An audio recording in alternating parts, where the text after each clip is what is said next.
क्या कभी आपको ऐसा लगा है कि सब कुछ होते हुए भी मन शांत नहीं है? बाहर से आप मुस्कुरा रहे हैं, लेकिन अंदर लगातार कुछ चल रहा है। ओवरथिंकिंग, स्ट्रेस, लोगों की एक्सपेक्टेशंस और खुद से ही चल रही एक अंतहीन लड़ाई। सुबह उठते ही फोन, दिन भर काम का दबाव और रात को थका हुआ दिमाग। क्या यही जिंदगी है? अगर आपके साथ भी ऐसा होता है, तो यकीन मानिए, आप अकेले नहीं हैं। आज की दुनिया में सबसे बड़ी समस्या पैसे की नहीं, बल्कि मानसिक शांति की है। और इसी समस्या का जवाब देती है फिलिपा पेरी की बेहतरीन किताब हाउ टू स्टे सेन। यह किताब आपको बताएगी कि कैसे अपने दिमाग को समझें, कैसे अपनी भावनाओं से भागने के बजाय उन्हें अपनाएं, कैसे एंजाइटी, स्ट्रेस और ओवरथिंकिंग के बीच भी एक शांत और संतुलित जीवन जिया जा सकता है। और हो सकता है कि इस ऑडियो बुक को सुनते सुनते आपको बार बार ऐसा लगे, ये तो मेरे साथ भी होता है, मैं भी ऐसी ही गलतियां करता हूं, मुझे भी अपनी जिंदगी में ये बदलाव लाना है। क्योंकि ये सिर्फ एक बुक समरी नहीं है, ये अपने आप को समझने और अपने मन के साथ दोस्ती करने का सफर है। अगर आप चाहते हैं कि आपका दिमाग आपका दुश्मन नहीं बल्कि आपका सबसे बड़ा साथी बने, तो इस वीडियो को आखिर तक जरूर सुनिए। और ऐसे ही life changing books, powerful life lessons और प्रैक्टिकल सेल्फ इंप्रूवमेंट नॉलेज के लिए अभी सब्सक्राइब कीजिए नॉलेज बूस्टर को।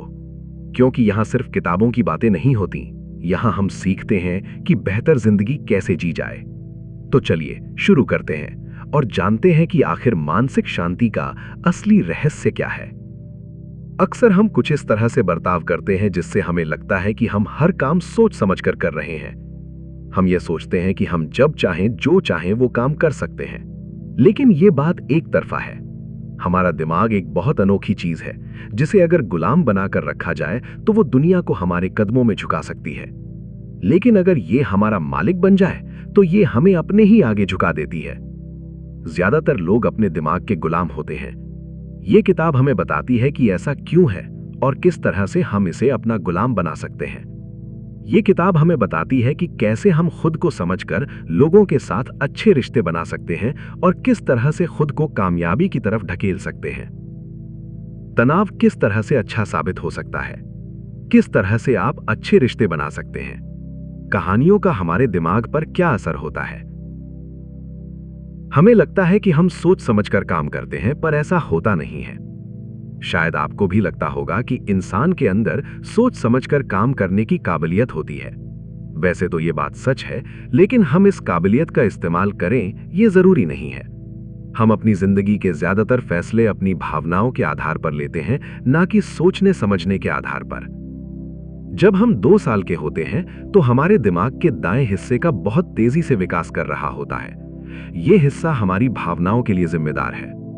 जब हम 3 साल के होते हैं तब हमारे दाएं हिस्से के साथ साथ हमारे बाएं हिस्से का भी विकास होने लगता है, जो कि सोचने समझने के लिए जिम्मेदार है। लेकिन जब यह बाएं हिस्से का विकास होना शुरू होता है, हमारा दायां हिस्सा हमारे ऊपर काबू कर चुका होता है। इसका मतलब यह कि हम अपनी ज्यादातर जिंदगी में अपनी भावनाओं के काबू में रहते हैं। बचपन में ही हमारे स्वभाव का विकास होना शुरू हो जाता है। हम विनम्र होंगे या गुस्सैल स्वभाव के, ये उसी वक्त तय हो जाता है।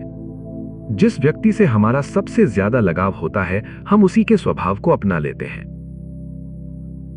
जब भी हम अपनी भावनाओं के हिसाब से कोई फैसला लेते हैं, हमारा बायां दिमाग उस फैसले के सही दिखाने के लिए एक वजह को खोज लेता है।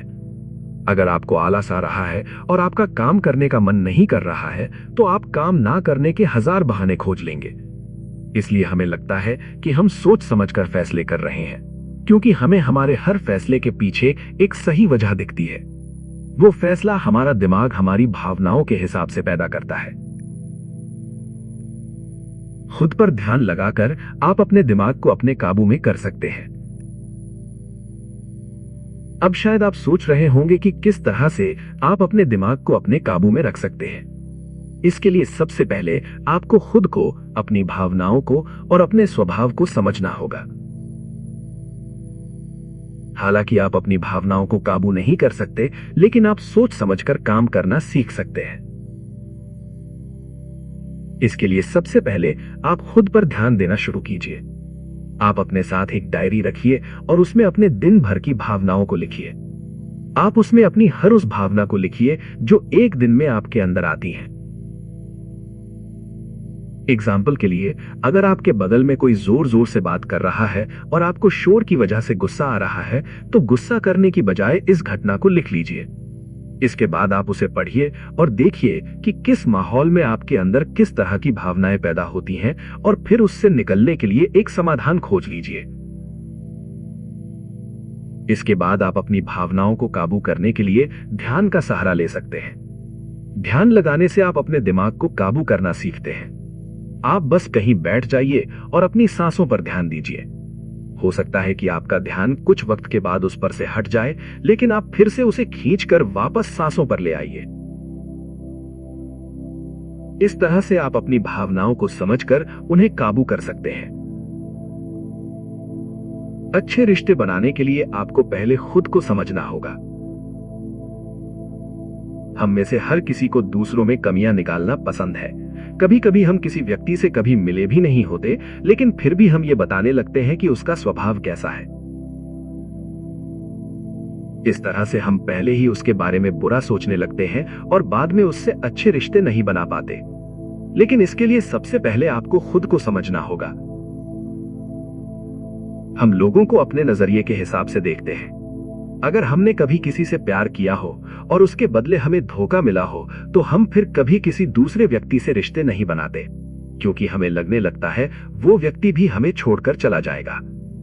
इसलिए अगर आप ये जान जाएं कि हर व्यक्ति एक जैसा नहीं होता, तो आप ये समझ पाएंगे कि ये आपका नजरिया और आपका अनुभव है जो आपको रिश्ते बनाने से रोक रहा है। इसका सबसे अच्छा तरीका है एक डायरी रखना।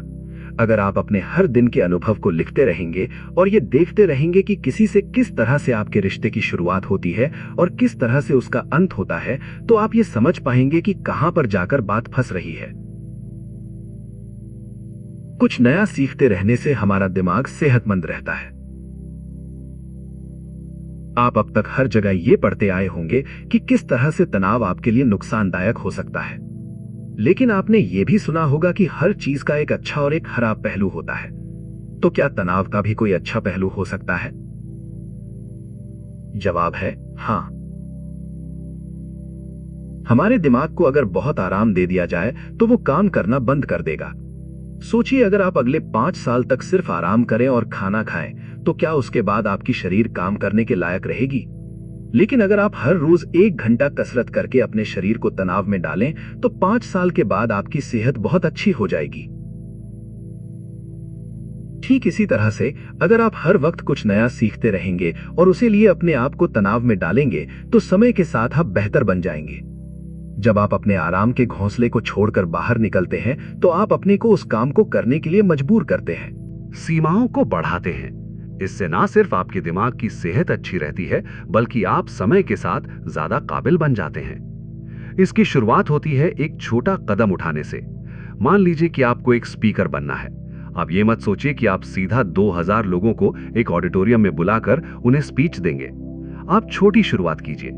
सबसे पहले अपने दोस्तों को बैठाकर उन्हें स्पीच दीजिए। इसके बाद अगर आप चाहें तो अपना वीडियो रिकॉर्ड करके इंटरनेट पर अपलोड कीजिए। इस तरह से आपके अंदर सुधार होगा और उससे आपका आत्मविश्वास बढ़ेगा। एक दिन आप देखेंगे कि आप वाकई स्टेज पर खड़े होकर 2000 लोगों को एक ऑडिटोरियम में बुलाकर उन्हें स्पीच दे रहे हैं। अगर आज की इस वीडियो को सुनते हुए आपको भी लगा ना कि हाँ, ये तो बिल्कुल मेरे साथ भी होता है, या ये गलती तो मैं भी कर रहा हूं, तो इसका मतलब है आप सही रास्ते पर हैं। अपने इसी सेल्फ इंप्रूवमेंट के सफर को जारी रखने के लिए अभी आपके अपने चैनल द नॉलेज बूस्टर को सब्सक्राइब कर लीजिए और बेल आइकन जरूर दबा देना, ताकि हमारी अगली आने वाली पावरफुल बुक समरी आपसे बिल्कुल मिस ना हो। मुझे आपका सपोर्ट चाहिए, इसलिए इस वीडियो को लाइक करें और अपने उन दोस्तों के साथ शेयर करें जिन्हें इस सुकून की सबसे ज्यादा जरूरत है। जब आपको लगने लगे कि आप एक अच्छे स्पीकर बन गए हैं, तो उसे जारी रखिए और फिर से कुछ नया सीखने की कोशिश कीजिए। कहानियों का हमारे दिमाग पर अच्छा और बुरा दोनों असर पड़ सकता है। बचपन में हम सभी को कहानियां सुनना पसंद है, यहां तक कि आज भी लोगों को फिल्में और कहानियां पढ़ना बहुत अच्छा लगता है। कहानियों का हमारे दिमाग पर बहुत अच्छा या बहुत खराब असर पड़ सकता है।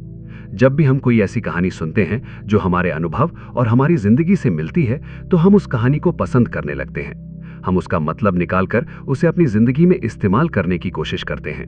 इसलिए बच्चों को जब हम परियों की या राजा रानी की कहानी सुनाते हैं तो वे उसका ये मतलब निकालने लगते हैं कि हालात चाहे कितने भी खराब हों, अंत में जाकर सब कुछ ठीक हो जाता है। पहले के वक्त के लीडर अपने सैनिकों में जोश भरने के लिए कहानियों का इस्तेमाल करते थे। वे कहानियों की मदद से किसी को भी कोई बात समझाकर उसे राजी कर सकते थे। इसका मतलब साफ है कि इनका हम पर बुरा असर भी हो सकता है। इसका सबसे अच्छा एग्जाम्पल है फिल्में। फिल्मों में अक्सर ये दिखाया जाता है कि विलन एक अमीर घर का आदमी है और वो गरीबों को लूटकर अपनी जेब भरता है। इसके अलावा हीरो अक्सर एक गरीब घर का आदमी होता है जो गरीबों के लिए लड़ता है। इससे हमारे दिमाग में ये बात बैठ जाती है कि अमीर लोग बुरे होते हैं, लेकिन ऐसा नहीं है। दुनिया के ज्यादातर अमीर लोग इस दुनिया को एक अच्छी जगह बनाने की पूरी कोशिश कर रहे हैं। वॉरेन बफे 80 साल के हो गए, लेकिन आज भी वे काम करके अपनी 90% इनकम चैरिटी को दे देते हैं। एक अच्छा स्वभाव अपनाकर अपनी जिंदगी को पहले से बेहतर बनाइए। जैसा कि हमने देखा कि किस तरह से कहानियों का हमारे दिमाग पर अच्छा और बुरा दोनों असर पड़ सकता है।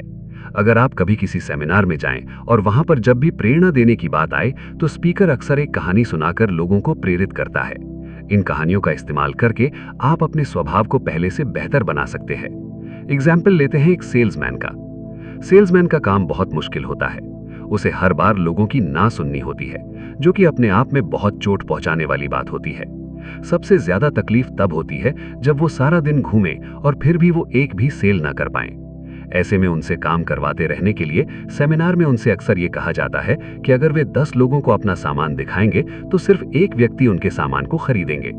इस तरह से सारे सेल्समैन 9 बार तक आसानी से ना सुन लेते हैं, क्योंकि उन्हें लगता है कि 10वीं बार में उनका सामान पक्का बिक जाएगा।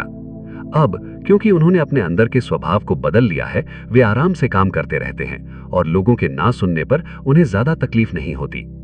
इस तरह से आप भी अपनी जिंदगी में अच्छे स्वभाव को लाकर उसे पहले से बेहतर बना सकते हैं। एग्जाम्पल के लिए, अगर आप किसी काम में बार बार नाकाम हो रहे हैं तो आप ये सोचिए कि थॉमस एल्वा एडिसन बल्ब बनाने से पहले 10,000 बार नाकाम हुए थे। ठीक उसी तरह अगर लोग आपको काबिल नहीं समझते तो आप ये सोचिए कि एल्बर्ट आइंस्टाइन को भी उनके स्कूल के टीचर मंद बुद्धि कहा करते थे। इस तरह से आप अच्छे स्वभाव को अपनी जिंदगी में उतार सकते हैं। हमारा दिमाग अक्सर हमें यह सोचने पर मजबूर करता है कि हम सोच समझकर काम करते हैं, लेकिन असल में हम अपनी भावनाओं के हिसाब से काम करते हैं। अगर आपको खुद को काबू करना है तो सबसे पहले आपको खुद को समझना होगा और फिर अपने पैटर्न में कुछ जरूरी बदलाव करने होंगे। इसके लिए आप ध्यान का इस्तेमाल कर सकते हैं या फिर एक डायरी लिखने की आदत डाल सकते हैं। इस एक्सरसाइज की मदद से आप अपनी सोच को समझ सकते हैं। एक पेन और नोटबुक लेकर आप कहीं अकेले बैठ जाइए और आधे घंटे तक अपने विचारों पर ध्यान दीजिए। इस बीच आपके दिमाग में जो भी विचार आए उन्हें लिख लीजिए। इस तरह से आपको ये पता लगेगा कि आपके अंदर के ज्यादातर विचार पॉजिटिव हैं या नेगेटिव।